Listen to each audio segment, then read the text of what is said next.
Hi, I'm Dr. Miranda Hoskins, a naturopathic doctor at Flow Functional Healthcare.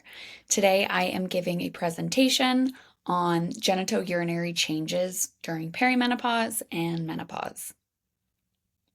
So, an overview of some of the topics we're going to cover: genitourinary syndrome of menopause, as well as one of the main features, vulvar vaginal atrophy, the symptoms associated with these, and some treatment options.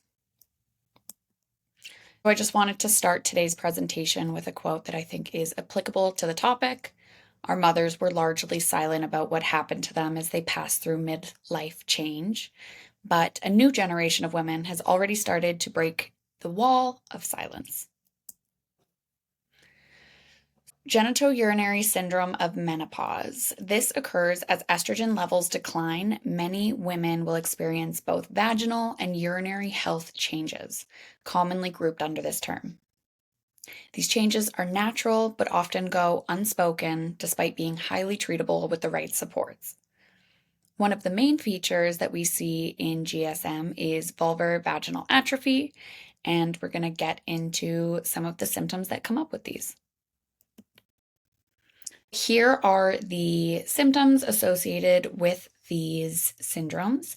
Starting with the top three and the bottom right, these ones are the most commonly tied to vulvovaginal atrophy.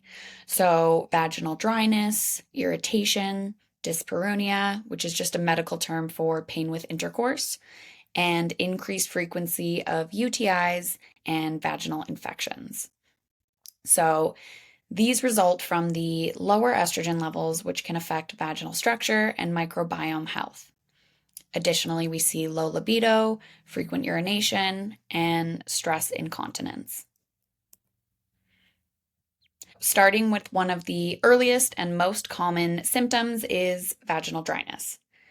Estrogen maintains these vaginal tissues' thickness, the natural lubrication, and without it, tissue becomes thin, dry, fragile, and this can cause discomfort in daily life or during intimacy.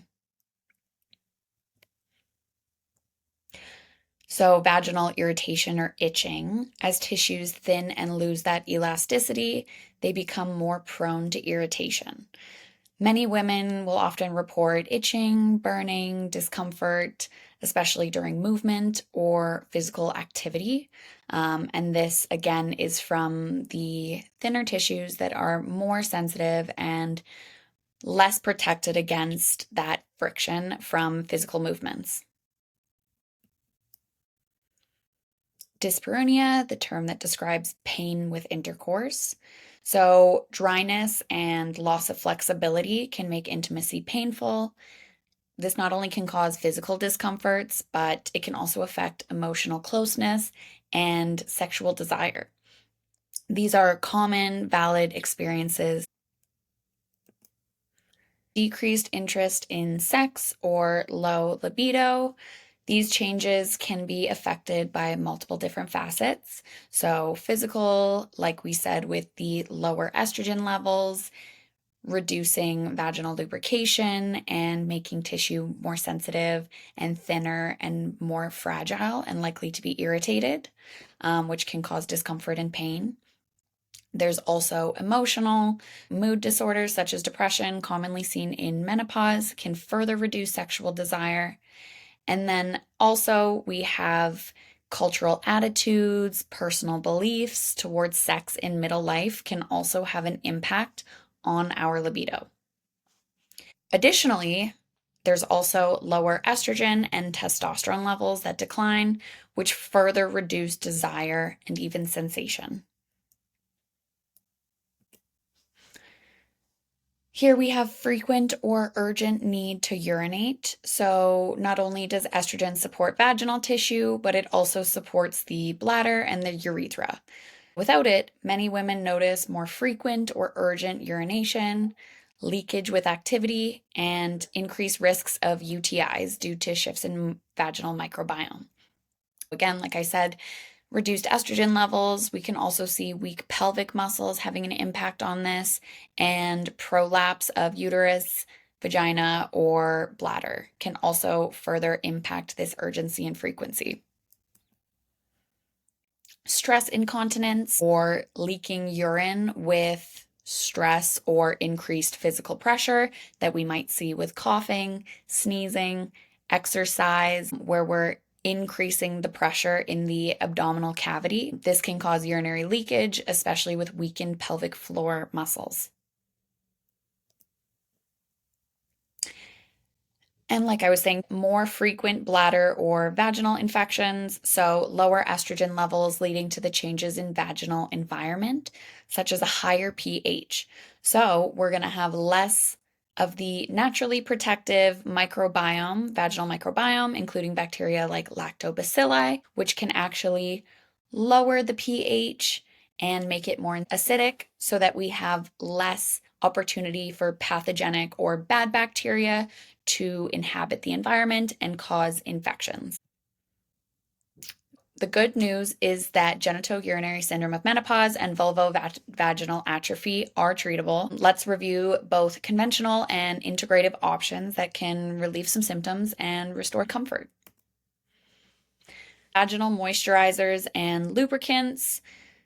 Just starting with vaginal moisturizers, they are often water-based and contain other substances like hyaluronic acid, which can further improve healing benefits, cellular repair.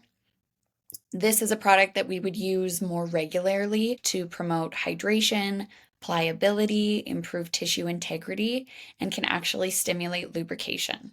This is a more regularly used product, whereas a lubricant, this is used as needed. So it's usually water, silicone, or oil-based, and it is not absorbed.